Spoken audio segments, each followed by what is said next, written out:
Hey guys, tonight we're delving into one of the most hidden and frankly, strangest corners of the American West. We're going beyond the gunfights and the cattle drives to explore a topic that was an inescapable, everyday reality for the pioneers, but one that we, in our modern world, have pushed far out of sight. We're going to talk about what happened after someone died. Forget the dignified, quiet funerals you see in the movies.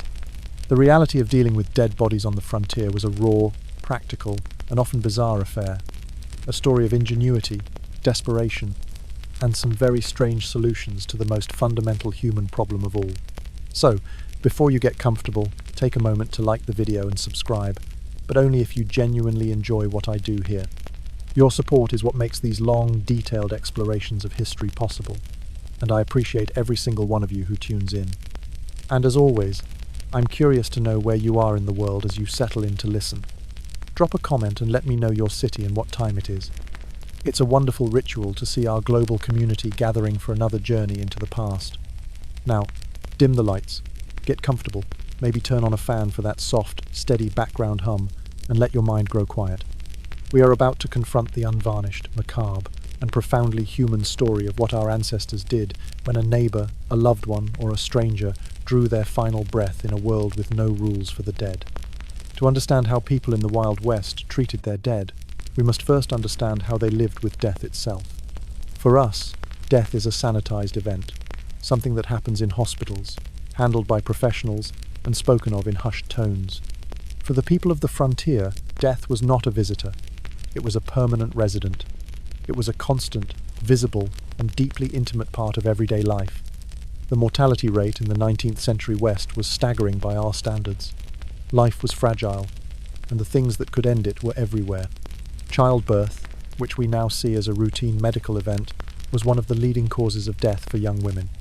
A mother knew that every pregnancy carried a significant risk that either she or her child or both would not survive. Infant and child mortality was devastatingly high. Diseases that are now minor inconveniences or preventable with a simple vaccine were death sentences. Diphtheria could choke a child in days. Scarlet fever, measles, whooping cough, these swept through communities, and families could lose multiple children in a single week. Beyond disease, the environment itself was a relentless killer. The work was dangerous. A farmer could be killed by a runaway plough or a kick from a mule. A miner could be lost in a cave-in, or to the toxic dust that filled his lungs. A cowboy could be trampled in a stampede or drown in a swollen river. Simple accidents that would send us to an emergency room for stitches could lead to a fatal infection in a world without antibiotics. A deep cut, a broken bone, a burst appendix, these were often untreatable and almost always deadly. And then, of course, there was violence. While the gunfights of legend were rare, casual violence was not. A drunken argument in a saloon, a dispute over a card game, or a conflict over land or water rights could end with a gunshot or a knife wound. The law was often too far away to matter, and personal disputes were settled with brutal finality. This constant proximity to death shaped the frontier psyche. People were not sentimental about it in the way we are. They were deeply practical. Grief was real and profound, but it was accompanied by an immediate and pressing set of logistical problems. When someone died, especially in an isolated homestead or a remote camp, there was no one to call. There was no coroner to pronounce the death, no funeral director to take the body away. The responsibility for everything that came next fell squarely on the shoulders of the living, the family, the neighbours, the fellow cowboys. Death was not an abstract concept, it was a physical reality that had to be managed. It was the sudden, heavy stillness of a body in the corner of a one-room cabin. It was a problem that had to be solved with the limited tools and knowledge at hand. This intimacy with the stark, biological facts of death is what led to the strange, resourceful, and sometimes shocking practices that defined how the dead were handled in the Wild West. Before any ceremony could be planned, before a grave could be dug, there was the body itself, a silent, urgent challenge that had to be met. Let's place ourselves in that moment. You are in a small, rough-hewn log cabin. The air is close, smelling of wood smoke, sweat, and sickness. In a simple bed in the corner, a loved one, a parent, a spouse, a child has just drawn their last, ragged breath. The room falls into a profound and heavy silence, broken only by the sound of the wind outside or the crackle of the fire.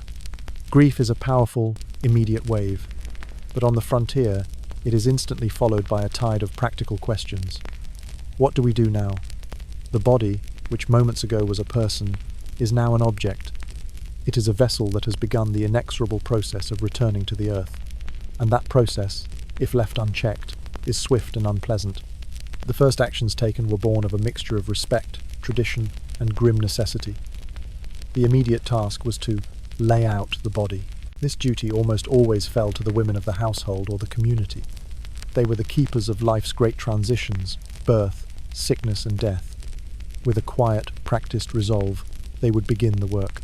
First, the eyes of the deceased had to be closed. This was not always easy, as the muscles would begin to stiffen. Coins, often pennies or silver dollars if the family had them, would be placed over the eyelids to weigh them down. This served a dual purpose. It gave the deceased a peaceful, sleeping expression, and it also carried a faint echo of ancient traditions, like the Greek practice of placing coins for the ferryman Charon to carry the soul across the river Styx. Next, the jaw had to be secured. As the muscles relaxed in death, the jaw would fall open. To prevent this, a strip of cloth would be tied around the head, passing under the chin and over the top of the scalp, holding the mouth in a closed, dignified position. Sometimes a book or a small block of wood would be propped under the chin until rigor mortis set in. Once the face was composed, the body had to be washed. Using a basin of water, often cold, and a cloth, the women would gently clean the entire body.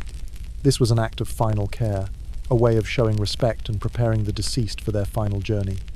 It was also a critical sanitary measure, cleaning away the sweat and fluids of sickness. After washing, the body would be dressed in its best clothes. For a man, this might be his Sunday best suit. For a woman, her finest dress, perhaps her wedding gown. For a child, it would be their most cherished outfit. These were the clothes they would wear for their wake and for their burial. The limbs would be straightened, the arms crossed over the chest or placed at the sides. The body was then moved from the bed, the deathbed, which now carried a powerful taboo and would need to be thoroughly aired or even burned to a more suitable surface. This was often a set of cooling boards, simple planks of wood laid across two chairs. This allowed air to circulate around the body, which was crucial for slowing down the initial stages of decomposition. The body would be covered with a clean white sheet. All of this would happen within the first hour or two of death, in the same small, one-room space where the family continued to cook, eat, and live. There was no separate room, no escaping the stark presence of the deceased. The children of the household would witness this entire process. It was not shielded from them. It was their first and most powerful lesson in the unvarnished reality of the life cycle. It was a lesson in grief, in respect, and in the quiet, steady courage required to care for the dead with one's own hands. Once the body had been washed, dressed, and laid out, a new and crucial phase began. The wake. The term wake literally means a watch, and that is precisely what it was. For the next 1 to 3 days, the body would remain in the home, and it could not be left alone. Family, friends, and neighbours would take turns sitting with the deceased around the clock. This practice, which seems strange or even morbid to us today, served several vital purposes on the frontier, blending the practical with the profoundly psychological. The most practical reason for the wake was protection. In a simple cabin with unsealed windows and a door that barely latched, an unattended body was vulnerable. Pests, from insects to rodents, were a constant problem. In more remote areas, larger predators could be a real threat. A wild animal drawn by the scent of death could easily push its way into a cabin. The constant presence of the living was a necessary guard. There was also a deep-seated, if not always spoken, fear of premature burial. Medical science on the frontier was primitive. It was not always easy to be certain that a person was truly dead. Conditions like comas or catalepsy were poorly understood. The wake served as a waiting period, a final confirmation that the soul had truly departed and would not be waking up in a coffin 6 feet underground. Stories, both real and imagined, of such horrific events were a powerful part of frontier folklore. But the most important function of the wake was social and emotional. It was a structured way for the community to process its grief. The home of the deceased would become a centre of social activity. Neighbours would arrive, not empty-handed, but with offerings of food, a baked ham, a loaf of bread, a pot of stew. This was a practical gesture, as the grieving family was in no state to cook for themselves or for the stream of visitors. People would gather in the small, crowded room, the body of their friend or loved one lying just a few feet away under its white sheet. They would talk, share stories about the deceased, laugh at fond memories, and cry together. It was a communal experience of mourning. It reinforced the bonds of the community in the face of loss. The men might gather outside to smoke and talk quietly, while the women would sit inside, offering comfort to the widow or mother. At night, the watch would continue. 2 or 3 people would sit by the fireside, their low conversation a quiet hum in the darkness. The presence of the body was a powerful, silent centerpiece. Sometimes, mirrors in the room would be covered with cloth. This was an old superstition, with roots in European folklore, that a mirror could trap the soul of the departed, preventing it from moving on. Clocks might also be stopped at the moment of death, a symbolic gesture to mark the end of the deceased's time on earth. The wake was an exercise in endurance. It was emotionally draining and physically exhausting, but it was also a vital ritual. It gave the bereaved time to say their final goodbyes, not in a sterile funeral home, but in the familiar, intimate setting of their own house. It allowed the community to reaffirm its own existence in the face of death's disruption. It transformed the terrifying reality of a corpse into a shared, manageable experience. For those few days, the deceased remained a part of the family, a silent host at their own long, sad farewell party. While the wake provided emotional and social structure, it was shadowed by an unrelenting and invisible enemy: decomposition. The frontier was a world without refrigeration, and the biological process of decay began almost immediately after death. Managing this process was the most grim and practical challenge of all. How long a family could hold a wake, and how they prepared for the funeral was determined almost entirely by 2 factors: the season and the cause of death. In the dead of a northern winter, the cold was an ally. A body could be kept for several days with minimal change. The frozen ground might make digging a grave impossible, so the deceased might be stored in a shed or an outbuilding, packed in snow, until the spring thaw allowed for a proper burial. This created a strange and somber backlog, where a family might have to live for months with the knowledge that a loved one was waiting just outside for their final rest. But in the heat of a prairie summer, or in the arid southwest, the situation was dire. High temperatures dramatically accelerated decomposition. Within 24 hours, the signs would become unmistakable. The body would begin to bloat from the gases produced by internal bacteria. The skin would discolor, turning a mottled patchwork of green and purple. And the smell, a sweet and deeply unpleasant odor, would begin to permeate the small, poorly ventilated cabin. In these conditions, a wake was a desperate race against time. The burial had to happen quickly, sometimes within a single day. The communal grieving process was brutally cut short by biological necessity. The women who laid out the body might pack the coffin with charcoal, sawdust, or even lime, which were known to absorb fluids and mask the odor. They might place pungent herbs or flowers around the body, but these were frail weapons against the powerful reality of decay. The cause of death also played a significant role. If a person died from a communicable disease like smallpox, cholera, or diphtheria, the fear of contagion was immense. While germ theory was not yet widely understood, people knew from bitter experience that sickness could spread from the dead. In these cases, the body was handled with extreme caution. The wake would be short or dispensed with entirely. The burial would be immediate and often hasty. The deceased's bedding and personal effects would be burned to prevent the illness from spreading to the rest of the family or community.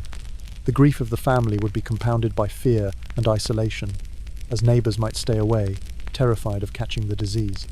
For us, the idea of a decomposing body in the family living room is the stuff of horror films.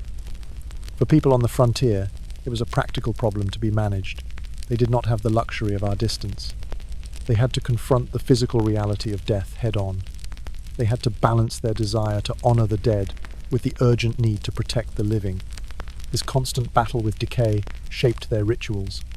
It dictated the length of their goodbyes. It added a layer of grim urgency to their grief. Every decision, from how long to keep the body in the house to what materials to use in the coffin, was influenced by the simple, unavoidable fact that the human body, once life has left it, begins an immediate and unstoppable journey back to dust. In most rural and isolated parts of the West, a quick burial was the only option. But as towns grew and the 19th century wore on, a new figure began to appear on the frontier: the undertaker. This was not the somber, professionally trained funeral director we know today. The early undertaker was often a local craftsman, a carpenter who made coffins, or a furniture store owner who had the space and the materials to handle the dead. And with him came the strange, often dangerous, art of primitive embalming. The demand for embalming was driven by several factors. The first was time. The railroad was expanding, and it allowed for the possibility of shipping a body back home to the east for burial in a family plot. This journey could take days or weeks, making preservation an absolute necessity. The second factor was ceremony. A properly preserved body allowed for a longer wake and a more elaborate funeral, giving distant relatives time to travel and pay their respects. The American Civil War had been the great proving ground for embalming. Surgeons had developed techniques to preserve the bodies of soldiers on the battlefield so they could be sent home to their families. The embalming surgeons who learned their trade during the war then spread out across the country, bringing their services to the civilian population. The methods they used were crude, invasive, and highly toxic. True embalming involves draining the blood from the body and replacing it with a preservative fluid. The frontier embalmer, often working in a family's home with a simple kit of tools, would make an incision, usually in the arm or neck, to access a major artery. He would then use a hand pump or a gravity-fed injector to force his embalming fluid into the circulatory system. And what was in this fluid? It was a deadly chemical cocktail. The most common ingredients were arsenic and mercury. These were powerful poisons that were incredibly effective at killing the bacteria that caused decomposition. A body filled with arsenic would remain remarkably well preserved for a considerable time. The process was not without its horrors. The undertaker would also have to deal with the build-up of gases in the abdomen. This was often done using a trocar, a long, hollow needle that was plunged directly into the stomach and intestines to release the gas and inject preservative fluid into the body cavity. The entire procedure was a messy, odorous, and deeply personal invasion of the deceased. Of course, the use of these chemicals was completely unregulated. Arsenic was a well-known poison, and there was a real fear that a person could be poisoned with arsenic, and the crime could then be masked by a post-mortem embalming using the same chemical. Some states eventually passed laws requiring embalmers to use other chemicals, like zinc chloride, but arsenic remained in widespread use for decades. For those who couldn't afford a professional undertaker, or when one wasn't available, other preservation methods were tried. As mentioned, packing the body in charcoal was common. Sometimes, a body would be wrapped in a cloth that had been soaked in an arsenic solution. One of the most famous and strangest methods of preservation was the use of alcohol.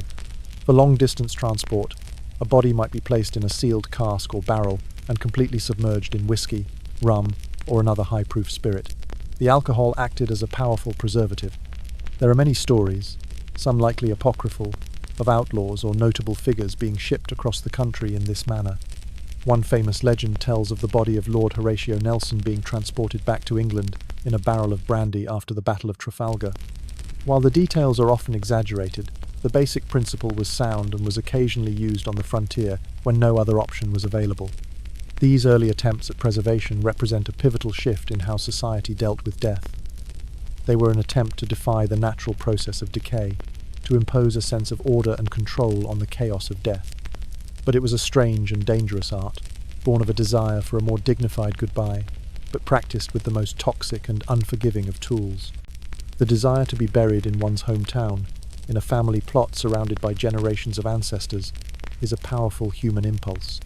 In the transient and uprooted world of the American West, this desire was particularly strong. Many people who moved west did not see themselves as permanent residents.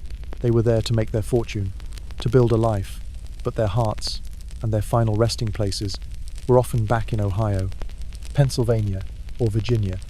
This created one of the most significant logistical challenges of frontier death: how to transport a body across hundreds or even thousands of miles of difficult terrain. Before the widespread availability of embalming and the railroad, this was next to impossible. The reality for most early pioneers who died on the trail or in remote settlements was a simple, lonely grave where they fell. The Oregon Trail was famously described as the nation's longest graveyard, with makeshift markers dotting its entire 2-0-mile length. But as the 19th century progressed, technology began to offer solutions. If a family had the means, they could attempt to ship their loved one home. The process was expensive, complicated, and often grim. The first step was preservation. As we've seen, this might involve a crude arterial embalming with arsenic or packing the body in a sealed container with charcoal or ice. Ice was a particularly valuable commodity. It was harvested in huge blocks from frozen lakes and rivers in the north during the winter, packed in sawdust and shipped across the country in insulated rail cars. An undertaker in a frontier town might have an ice box, a large chest where a body could be laid on a bed of ice to keep it preserved for a few days. For transport, a specially designed corpse cooler might be used, a zinc-lined casket with a compartment on top that could be filled with ice. Once preserved, the body had to be placed in a shipping container. This was not a finely crafted casket, but a rugged, anonymous-looking wooden box or crate, designed to withstand the rigors of travel and, just as importantly, to disguise its contents. Railroads and shipping companies were often squeamish about transporting the dead, and there were regulations about how a body had to be sealed and packaged. The goal was to make the crate look like any other piece of cargo, to avoid alarming other passengers or crew. The journey by train was long and slow. The crate containing the body would be loaded into the baggage car, alongside trunks, mailbags, and other freight. It would sit there for days, jostling with the movement of the train, passing through changing climates. Despite the best efforts at preservation, leakage and odor were constant concerns. The cost of this entire process was prohibitive for most.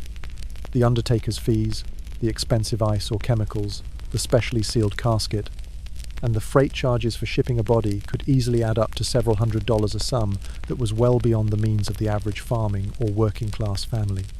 Shipping a body home was a luxury reserved for the relatively wealthy. For those without such means, a more common and poignant practice was reinterment. A person might be buried in a temporary grave on the frontier. Years later, after the family had saved enough money or when travel became easier, they might return to that grave, exhume the remains, which by then would be mostly skeletal, and transport the bones back home for a final, proper burial in the family plot. This act of gathering the bones of a loved one, sometimes a decade or more after their death, speaks to the profound and enduring power of family ties and the deep human need for a final resting place. The transportation of the dead reveals the incredible lengths people would go to in order to honor their loved ones and maintain connections to their ancestral homes. It was a testament to both the growing technological reach of the nation and the timeless, deeply personal desire to bring the dead home. In the midst of the raw, practical world of frontier death, a strange and poignant art form flourished: post-mortem photography. To our modern sensibilities, the idea of taking a photograph of a deceased loved one, especially a child, and displaying it in the home seems morbid, even unthinkable. But in the 19th century, it was a common, cherished, and deeply meaningful practice. To understand it, we must step into a world where photographs were rare and death was not. Photography in the mid-19th century was a new and almost magical technology. The most common form was the daguerreotype, a detailed image created on a polished silver plate. Later, ambrotypes on glass and tintypes on metal became popular. These were not casual snapshots. The process was slow, cumbersome, and expensive.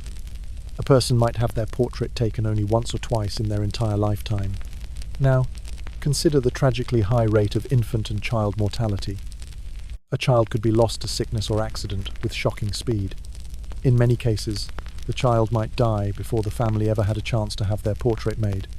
The post-mortem photograph was, therefore, often the first and only image the family would ever have of their lost child. It was not a ghoulish souvenir. It was a precious, irreplaceable memento. It was a way to capture a shadow of the person they had lost before they faded from memory completely. These photographs were crafted with immense care to create a sense of peace and tranquility. The deceased was not shown as they were at the moment of death. They were carefully washed, dressed in their finest clothes, and posed. The most common pose for a child was to be depicted as if they were merely sleeping. They would be laid in a cradle or a small bed, their eyes closed, a favorite toy sometimes placed in their hands. The goal was to create an image of peaceful rest, not a stark depiction of death. Sometimes, the deceased would be posed with living family members. A mother might be photographed holding her sleeping baby one last time. Siblings might be arranged around the chair of a lost brother or sister. These images are particularly haunting to us because the living subjects often have a stark, grief-stricken expression while the deceased appears calm and at peace. This was partly due to the long exposure times of early photography. The living had to hold perfectly still for many seconds, and it was difficult to maintain a natural expression, while the deceased, of course, remained perfectly motionless, resulting in a sharper, clearer image. Special posing stands and braces, hidden behind the body, were sometimes used to prop up the deceased in a seated or even standing position, creating an eerie, lifelike appearance. The photographer might even add a touch of colour to the cheeks of the corpse on the final plate to give it a more vibrant look. These photographs were not hidden away in an album. They were displayed prominently in the home, in ornate frames, on the parlour mantelpiece. They were a way of keeping the memory of the deceased alive, of acknowledging that they remained a part of the family even after death. In a culture that was deeply religious, these images were also a statement of faith, a belief that the departed was not gone, but was merely sleeping in Jesus, awaiting the resurrection.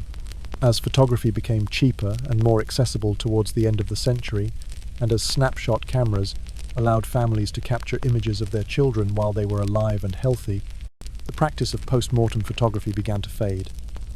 It came to be seen as morbid, a relic of a more sentimental and death-obsessed era. But for a few decades on the frontier, it served a vital human need. It provided a tangible connection to the lost, a way to hold on to a face, a memory, a moment of profound love in the face of unbearable grief. These strange, sad, and beautiful photographs are a window into the heart of the 19th century, a testament to how our ancestors used a new technology to cope with the oldest of human sorrows. While the death of a respected community member was met with solemn ritual and private grief, the death of a notorious outlaw was an entirely different affair. It was often a public spectacle, a gruesome piece of theatre designed to reassure the public, deter other criminals, and satisfy a grim curiosity. The strange things done with the bodies of outlaws reveal a darker side of the frontier's relationship with death. When a famous outlaw was finally killed, either by a lawman or a posse, the first order of business was to prove it. In an age before fingerprinting or modern identification, the body itself was the only real evidence. The corpse would be unceremoniously slung over a horse or thrown in the back of a wagon and brought back to the nearest town. Here, it would be put on public display. The body might be propped up in a chair outside the sheriff's office, laid out on a plank in a storefront window, or even put on display in the local hardware store, often next to the coffins that were for sale. The townspeople would file past in a long, silent line to gaze upon the face of the man who had terrorized their region. This was a crucial ritual. It was a way for the community to see with their own eyes that the threat was truly over. It transformed the almost mythical figure of the outlaw back into what he was, a dead man. Photography played a key role in this public spectacle. A local photographer would be summoned to take a picture of the dead outlaw. This photograph served as official proof of death, allowing the lawmen or bounty hunters to collect their reward money. These images were then reproduced as postcards or cabinet cards and sold to a public eager for a morbid souvenir. The most famous of these gruesome photos is the one taken of the Dalton gang after their disastrous raid in Coffeyville, Kansas. The bodies of the slain outlaws are propped up against a wall, their lifeless eyes staring into the camera, their bodies riddled with bullet holes. It is a stark, brutal, and deeply unsettling image. Similarly, photos of the dead Jesse James, laid out in his coffin, were widely circulated. This practice went beyond simple identification. It was a form of post-mortem punishment and a powerful deterrent. The message was clear. This is the pathetic and humiliating end that awaits all who live outside the law. There is no glory in a criminal's death. Sometimes, the public's fascination with these figures led to even stranger and more macabre acts. After an outlaw was buried, his grave was not always left in peace. Souvenir hunters might dig up the body to take a ghoulish memento. There are stories of men making trinkets from the bones of outlaws or cutting strips from the skin to be tanned like leather. The head of the Mexican bandit Joaquin Murrieta was allegedly preserved in a jar of alcohol and toured around California mining camps as a traveling exhibit. The body of Elmer McCurdy, a clumsy and unsuccessful train robber killed in 1911, had a particularly bizarre afterlife. His mummified corpse was passed from one carnival sideshow to another for decades, displayed as a real dead outlaw, until it was finally discovered in a California amusement park funhouse in the 1970s and given a proper burial. This strange treatment of the outlaw's body reveals the deep ambivalence the public felt towards these figures. They were feared and hated, yet also objects of intense fascination. They were part monster, part celebrity. By displaying, photographing, and even dismembering their corpses, the public was attempting to reclaim power over the men who had once held them in a state of fear. It was a final, gruesome act of control, turning the outlaw from a living threat into a powerless, marketable curiosity. In an era before our digital clouds of photos and videos, preserving the memory of a loved one was a physical, tangible act. When a person died, families sought ways to keep a part of them close, to create a lasting token of their existence. This led to the creation of mementos that, like post-mortem photography, can seem strange and deeply intimate to us today. The most common of these practices was the saving of hair. Hair was seen as a uniquely personal and enduring part of the human body. Unlike flesh, it did not decay. It remained unchanged for decades, even centuries. A lock of hair, cut from the head of a deceased loved one, was a physical remnant of that person, a tangible link to the life that was lost. It was a souvenir of the body that was both clean and permanent. The practice was ubiquitous. After a person died, a family member, usually the mother or wife, would carefully snip a lock of hair from the deceased before the coffin was sealed. This lock of hair would be treated as a precious relic. It might be tied with a simple black ribbon and placed inside the family Bible, alongside a record of the person's birth and death. It might be enclosed in a locket, to be worn close to the heart. But the use of hair often went far beyond a simple lock. Victorian and frontier-era women were masters of an intricate art form known as hairwork. They would use human hair to create stunningly complex and beautiful objects. The hair of a deceased family member could be woven into intricate patterns, often resembling flowers or weeping willows, and framed under glass as a piece of memorial art to be hung in the parlour. This was not seen as morbid. It was a beautiful and sentimental tribute. More elaborately, hair could be used to create jewellery. Bracelets, necklaces, rings and brooches were painstakingly crafted by braiding and weaving strands of hair around a wire frame. A woman might wear a brooch containing the hair of her deceased child, or a bracelet woven from the hair of her late husband. This mourning jewellery was a public and deeply personal statement of grief and remembrance. It was a way of literally carrying a piece of your lost loved one with you at all times. Beyond hair, other, more dramatic mementos were sometimes created, especially for prominent individuals. This was the practice of creating a death mask. A death mask was a plaster or wax cast made of a person's face shortly after death. The process involved coating the deceased's face with oil or grease, and then applying layers of wet plaster.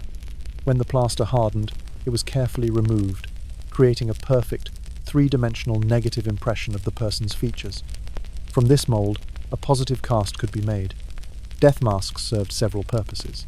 They were the most accurate possible record of a person's appearance, more so than a painting or even an early photograph.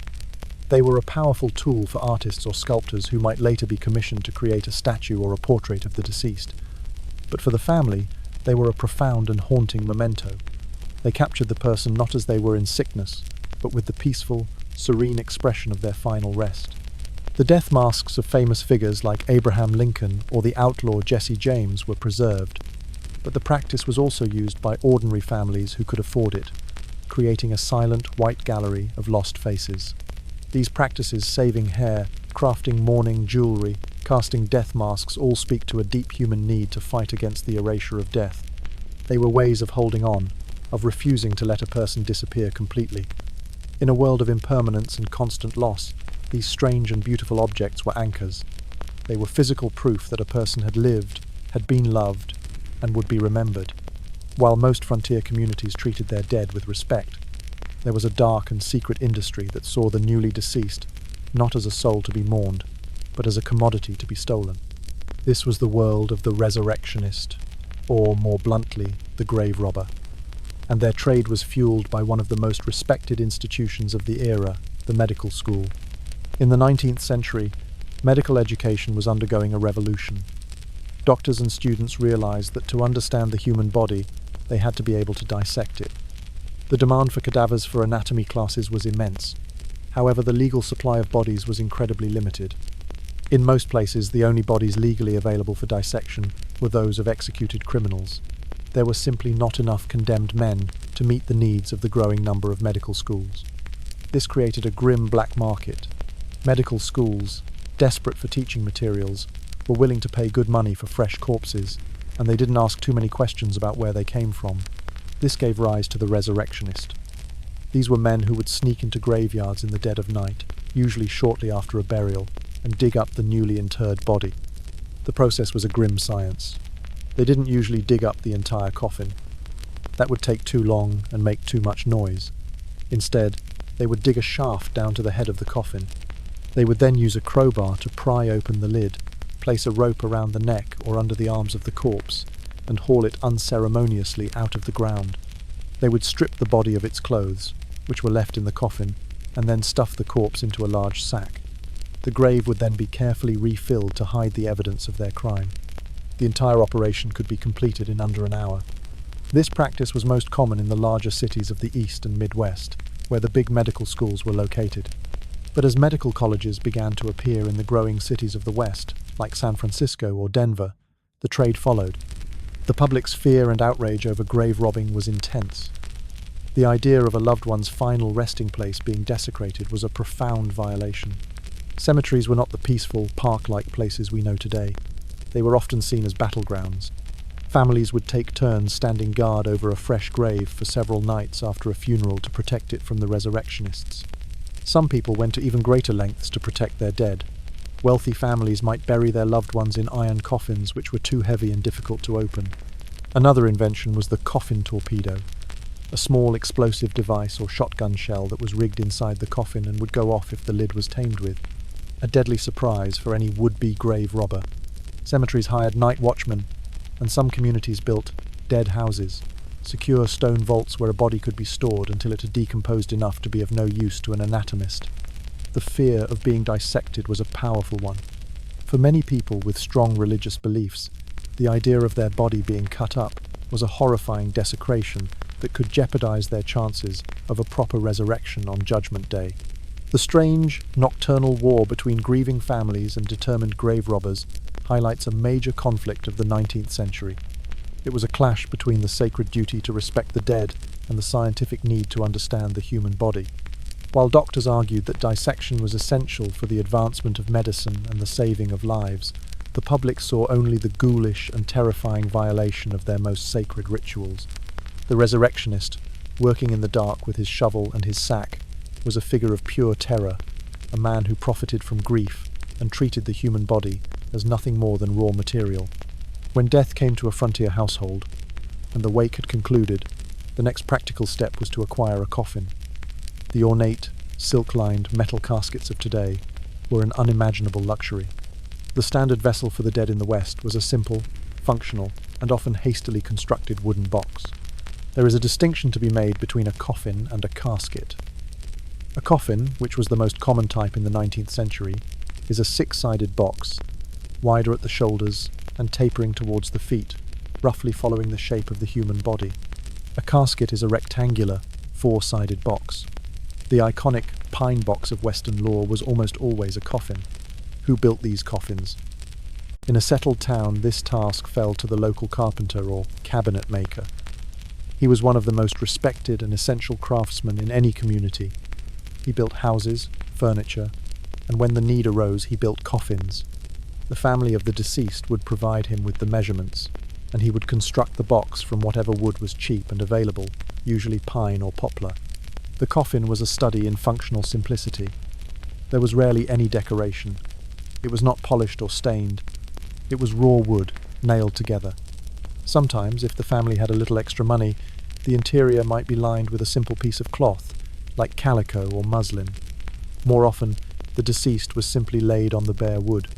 The lid was not hinged. It was a separate piece that was placed on top and nailed shut just before the coffin was taken to the graveyard. The sound of those final nails being hammered home was a sound of profound finality, a sound that echoed in the memory of anyone who heard it. In more remote areas, or if a family was too poor to afford the carpenter's fee, they would build the coffin themselves.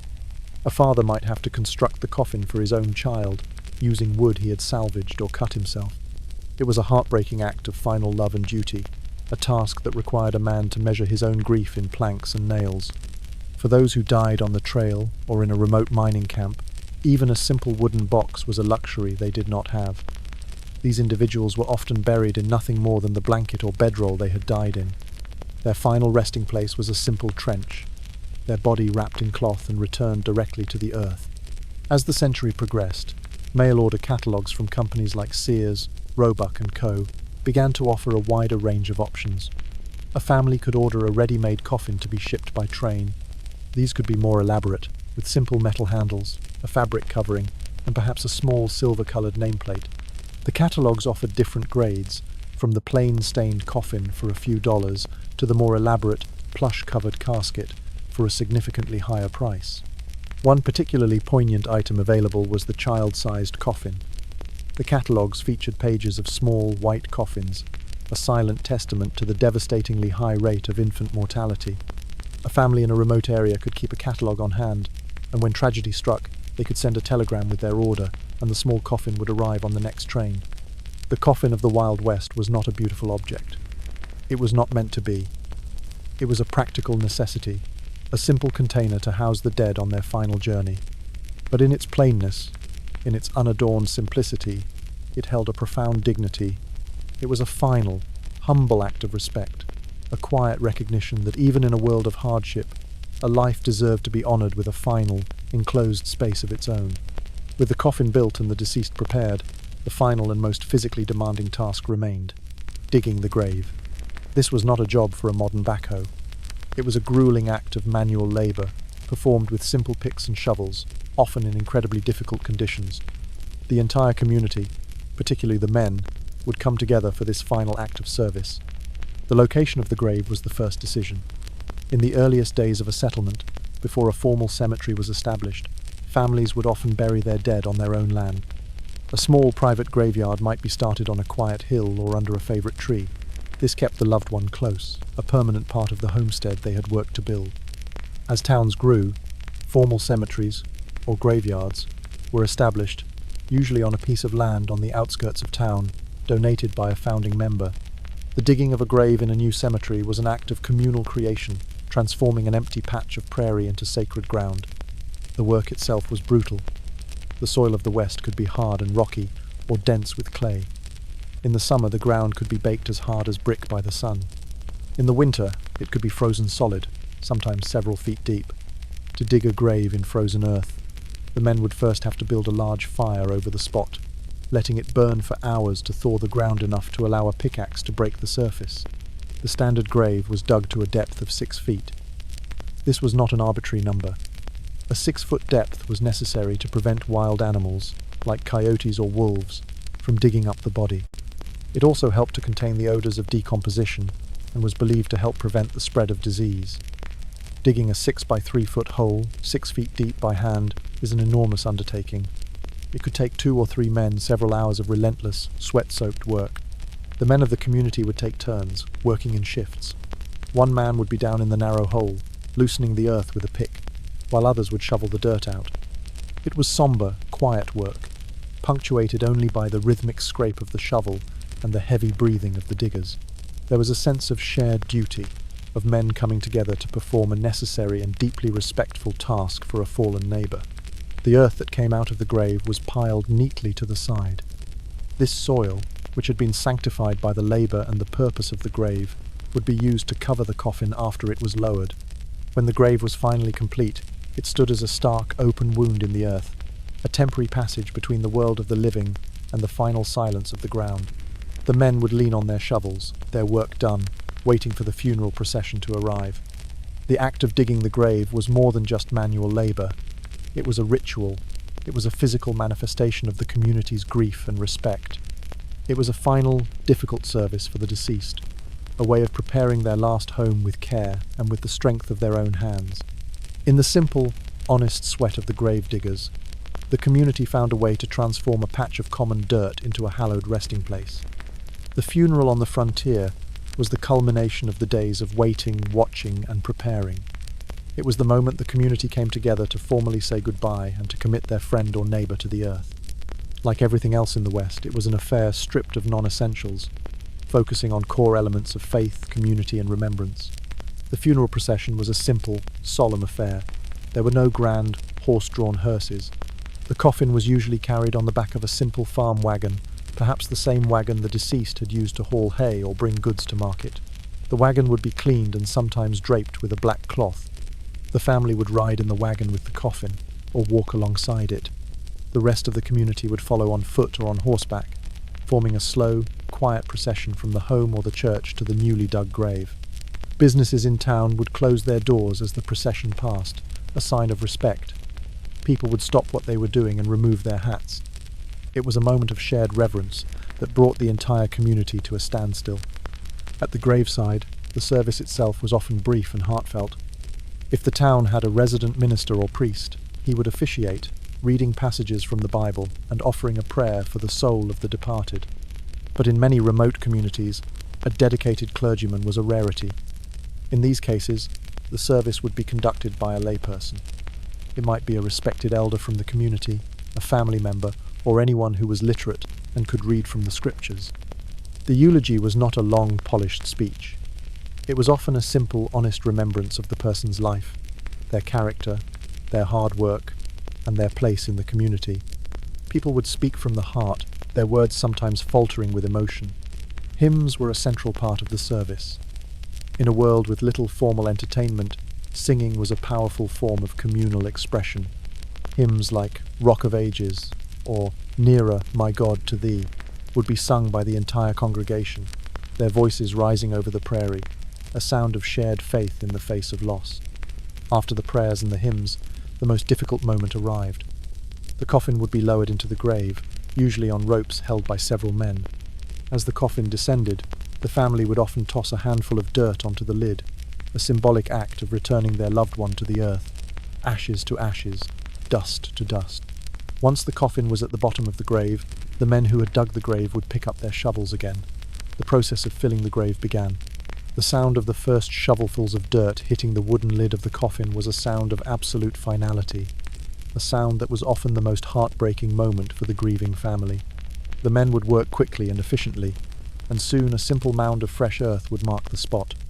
After the burial, the community would often gather back at the family's home or at the church for a shared meal. This was a way to transition from the solemnity of the funeral back to the world of the living. It was a time for sharing food, offering comfort, and reaffirming the bonds that held the community together. The frontier funeral was a powerful ritual. It was not performed by strangers in a sterile funeral home. It was an act carried out by the community, for the community.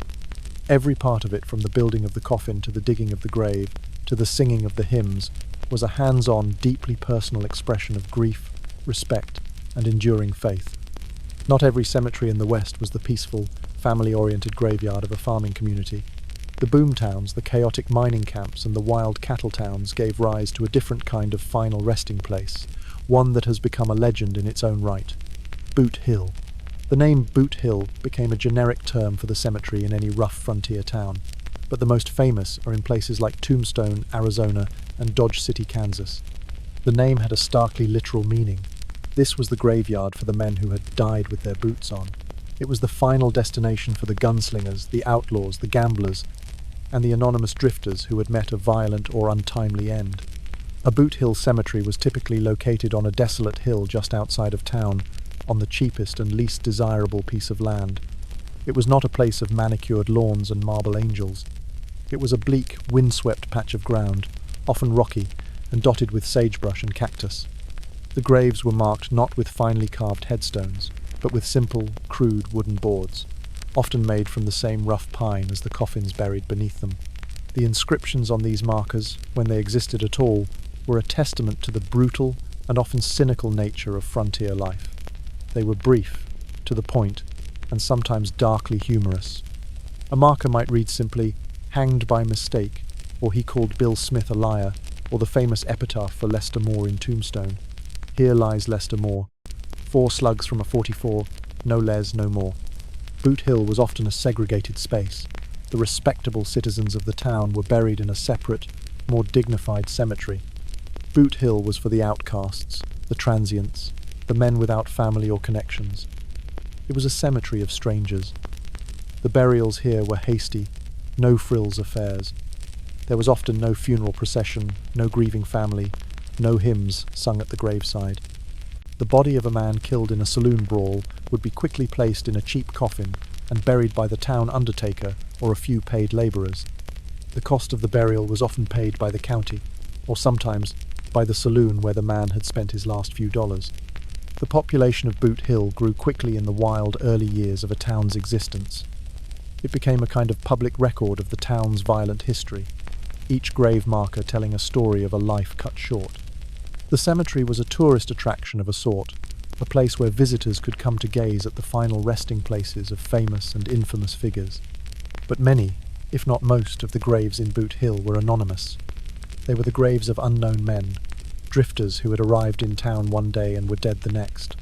Their markers might read simply, "Unknown man," or they might have no marker at all, their presence remembered only by a simple mound of earth that would eventually be smoothed away by the wind and the rain.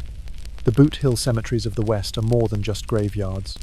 They are powerful symbols of the brutal, Darwinian nature of the frontier boomtown. They are a stark reminder that for every story of success and fortune, there were 100 stories of failure and violent death. They are the final, silent resting places of the men who came west, seeking adventure, and found only a cheap coffin and a nameless grave on a lonely, windswept hill. For every person who received a proper burial in a town cemetery or a family plot, there were countless others whose deaths were solitary and whose graves were lost to the vastness of the landscape. The lonely, unmarked grave is perhaps the most poignant and common story of death in the American West. The frontier was a place of constant movement, and people died far from any community that could offer them a final resting place. The great overland trails, like the Oregon and California trails, were lined with the graves of the pioneers. It is estimated that an average of 10 people died for every mile of the 2 zero-mile journey. These were not deaths from dramatic gunfights or Indian attacks. The vast majority of people on the trail died from disease cholera, was the great killer, or from accidents. A child falling from a moving wagon, a man being crushed by a wheel, a drowning during a river crossing. When a death occurred on the trail, the wagon train would come to a halt. There was no time for an elaborate funeral. The need to keep moving, to beat the winter snows in the mountains, was relentless. The burial had to be quick and practical. A shallow grave would be dug by the side of the trail. There was no wood for a coffin. The deceased would be wrapped in a blanket or a quilt, their bodies sewn into the fabric. After a brief prayer, the body would be lowered into the earth. The family would face a final, heartbreaking decision. A simple mound of earth or a wooden cross would be a target for scavengers, both animal and human, as stories of grave robbing were rampant. To protect the grave, the pioneers would sometimes try to disguise it, driving the heavy wagons of the entire train back and forth over the spot to pack the earth down and erase any sign of the burial. Imagine the agony of a mother having to obliterate the very spot where her child was laid to rest, simply to protect it. Miners in remote prospecting camps faced a similar reality. A man who died in a cave-in or from a sudden illness in a lonely canyon would be buried by his partners. They would dig a grave in the rocky soil, wrap the body in a bedroll, and cover it with a cairn of heavy stones to keep the predators away. The marker might be a simple cross made from 2 sticks tied together, or his name scratched onto a flat rock. His family back east might not learn of his death for months, if ever. Cowboys who died on the trail were often buried where they fell. A man trampled in a stampede or struck by lightning would be wrapped in his slicker and buried in a shallow grave on the prairie. His fellow cowboys, men who were not prone to shows of emotion, would stand with their hats in their hands for a moment of silent respect before they had to get back to the herd. His grave would be a lonely, unmarked spot in a sea of grass. The landscape of the West is haunted by these lost graves. They are the final resting places of the forgotten, the people whose stories ended abruptly, far from home. They have no headstones, no records in a church ledger. Their only memorial is the vast, silent land that took them in. These lonely graves are a powerful reminder of the immense human cost of westward expansion, a story written not in books, but whispered by the wind across the endless, empty plains. Once a body was in the ground, the duty of the living was not over. The grave itself had to be protected, decorated, and respected. The practices surrounding the gravesite reveal a world rich with practicality, sentiment, and a deep layer of superstition. The most immediate and practical concern was protecting the grave from animals. In a land teeming with wolves, coyotes, and other scavengers, a fresh grave was a tempting target. This is what led to the widespread use of grave fences. A small, picket-style fence, or a more rugged enclosure made of wood or stone, would be built around a single grave or a family plot. These were not merely decorative, they were functional barriers designed to keep animals out. In the southwest, a common practice was to cover the entire grave with a heavy mound of rocks, creating a cairn that was too heavy for any animal to disturb.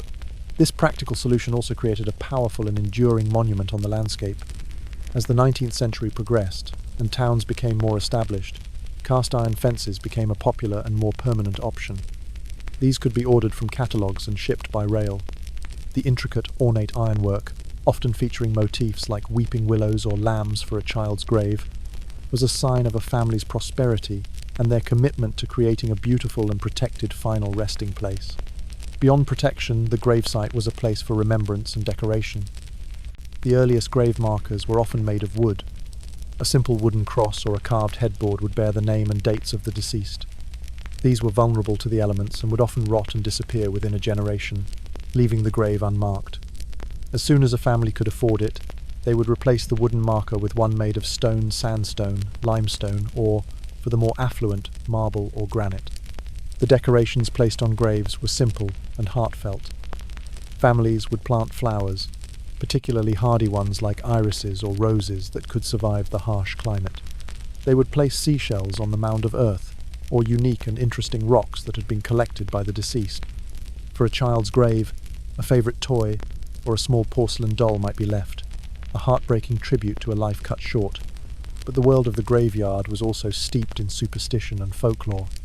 There was a powerful belief that the dead must be treated with respect, and that a disturbed grave could lead to a restless spirit. It was considered bad luck to point at a grave, or to step on one. The cemetery was a place to be entered with reverence, and left before nightfall. Ghosts and spirits were a very real part of the frontier belief system. A person who had died a violent or unjust death, or who had not received a proper burial, was believed to be at risk of becoming a haunt. Stories of ghostly apparitions in graveyards or near the site of a tragic death were common. These stories served as cautionary tales, reinforcing the importance of proper burial rites and respect for the dead. The orientation of the grave was also important.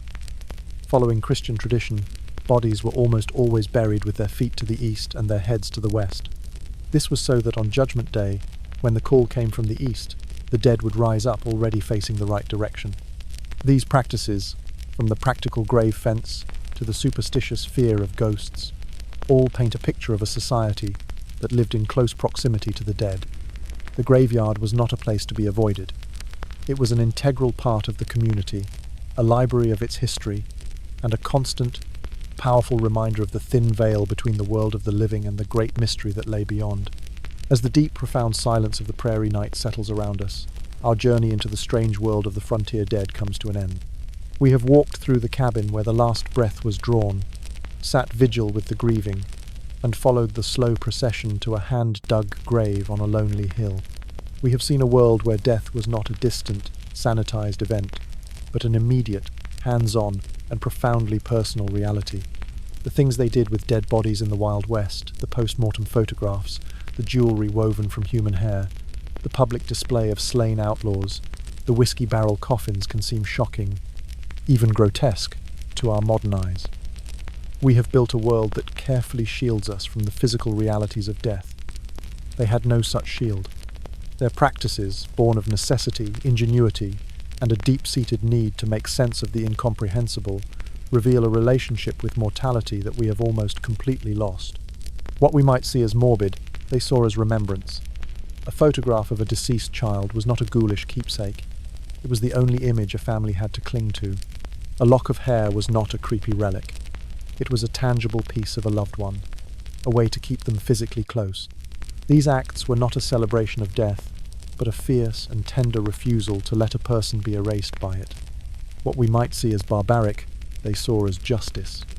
The public display of a dead bandit was not just a spectacle, it was a ritual of communal relief, a powerful statement that order had been restored and a threat had been eliminated.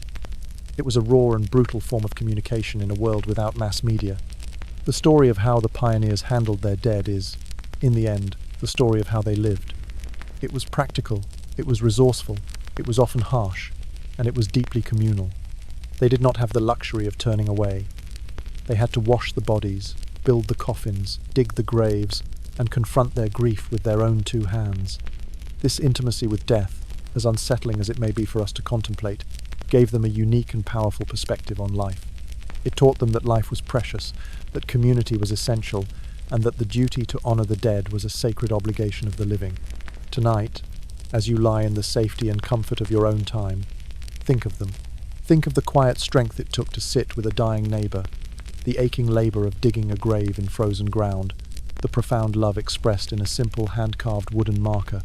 The world of the Wild West is gone, turned to dust and legend, but the echoes of how its people lived, loved, grieved, and died remain, a testament to the enduring, unbreakable, and sometimes very strange spirit of humanity.